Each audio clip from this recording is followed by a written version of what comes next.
तो ओवरेज हो जाएंगे, जो बहुत तैयारी करने के बाद भी सिर्फ एज की वजह से बाहर हो जाएंगे। अब आप कहो कि एज में 3 साल की छूट मिल तो रही है, ठीक है मिल रही है, लेकिन उनमें से भी 1 साल तो फिर उन्होंने कम कर दी ना, तो वो जो 1 साल वाला बच्चा है ना वो ज्यादा दिक्कत में आ जाएगा। ठीक है, और बच्चे आप कहो कि भाई 17.5 साल वालों के साथ अन्याय, तो भाई देखो आपके साथ भी न्याय उस समय आरडब्ल्यूए खड़ा होगा जब आपके पास, भगवान ना करे कि आपकी इस एज में तक नौकरी ना लगे, कि आप 23 साल के 22 साल के हो रहे हो और फिर आपको नौकरी नहीं मिली, तो फिर हम ही लोग तो आपकी आवाज उठाएंगे ना कि कहीं एज का रिलैक्सेशन, कहीं ये वो, इस वजह से तो अभी हमें उन बच्चों के साथ देने की ज्यादा जरूरत है, क्योंकि जिन पे ओवर एज का खतरा मंडरा रहा है। अंडर एज वालों के पास तो बहुत मौके हैं, आगे भी आएंगे। ठीक है, क्या भर्ती नवंबर में आ जाएगी?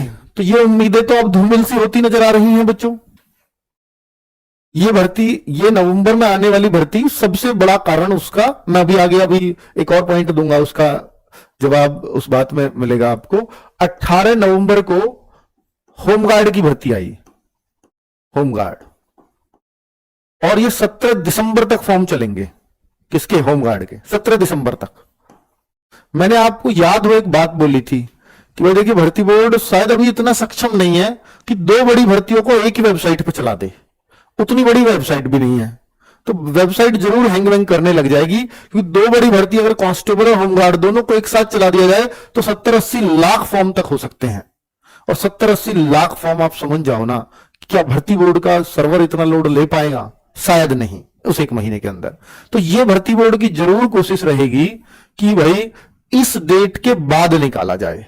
अगर भर्ती बोर्ड जल्दी करेगा तो 17 दिसंबर के बाद ही कोशिश कर सकता है वो, जो मेरा अपना अनुमान था, ये मैंने आपको बताया था, आपको याद होगा पिछली वीडियो में, है ना। अब भर्ती आएगी तो पक्का ही, फिर अभी जल्दी क्यों? इसके 2 कारण हैं। बहुत सारे बच्चों को लग रहा है कि भर्ती आएगी तो है ही, तो फिर जल्दी क्यों कर रहे हो सर? 2 बड़े कारण। एक तो ओवरेज का, ध्यान से सुनना, तो ओवरेज से सब संतुष्ट नहीं है। जिनकी ओवरेज